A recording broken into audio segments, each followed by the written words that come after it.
Yesu ashimwe. Dusangira amajambo dusanga mu gitabo cya Amosi igice cya 3 umurongo wa 1 n'uwa 2 haravuga ngo nimwumve iri jambo uhoraho abavuze ko yemwe b'Isirayeli, arivuze ku muryango wose yaduganye awukuye mu gihugu cya Egiputa.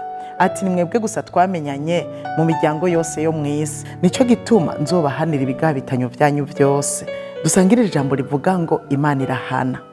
Aya majambo yari kavugwa ku b'Isirayeli, ariko uyu munsi aka kanya ndiko ndayavuga kuri twebwe bo muri kino gihe.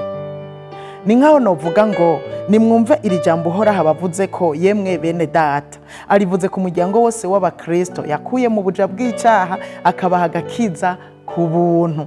Nimwebwe gusa twamenyanye mu miryango yose yo mw'isi, nico gituma nzobahanira ibigabitanyo byanyu.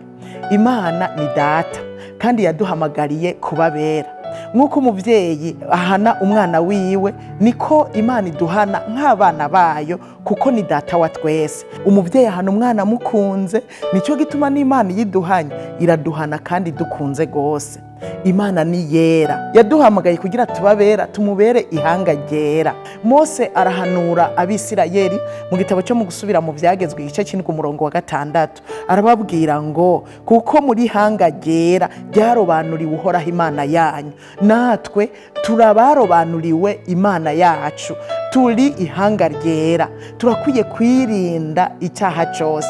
Kandi arongera akarababwira ngo icyatumye uhoraho abakunda suko mwari ihanga rinini, ihanga rikomeye, oya, ariko ngo yabakunze kubw'ubuntu. Burya na twebwe Imana yaduhamagaye kubw'ubuntu, iradutoranya mu miryango, mu bandi batandukanye kubw'ubuntu bwayo. Ntacyo twatanze, suko twari beza, ariko Imana yadukunze kubw'ubuntu, itugira ihanga ryera, itugira abami n'abaherezi. Nico gituma dukwiye kwirinda ibyifuzo byo mw'isi, dukwiye kwirinda icyaha cyose, kuko dukwiye kubabera nk'uko nayo ari yera. Yesu arahambarira ibisagara yakoreyemwo ibikomeye, ariko ntibihana.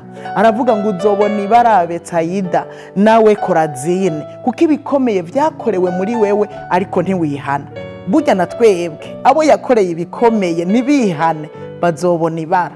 Arongera arahambarira Kaperinawumu, kuko bariko bishira hejuru bigira abakomeye, kandi ni Kaperinawumu yahakoreye ibikomeye. Aravuga ngo muzocokezwa ikuzimu. Arababwira ngo ibyakorewe muri wewe, iyo bikoregwa i Sidoni, iyo bikoregwa i Tiro, iyo bikoregwa i Sodomu, baba barihanye. Imana idufasha.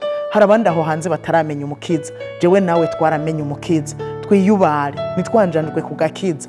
Imana iravuze ngo ko ari mwebwe twamenyanye mu bantu bose, nkabatoranya nkabakunda, nzobahanira ibigabitanyo byanyu. Wiyubare rero uhebe icyaha, kuko Imana izohana icyaha. Nizohana wewe kuko iragukunda, ariko izohana icyaha. Mugabo icyaha izokirandurana n'uwagikotse. Rero twiyubare, dufate ingingo yo kuva mu byaha, kuko Imana irahana. Yesu abahezagiye.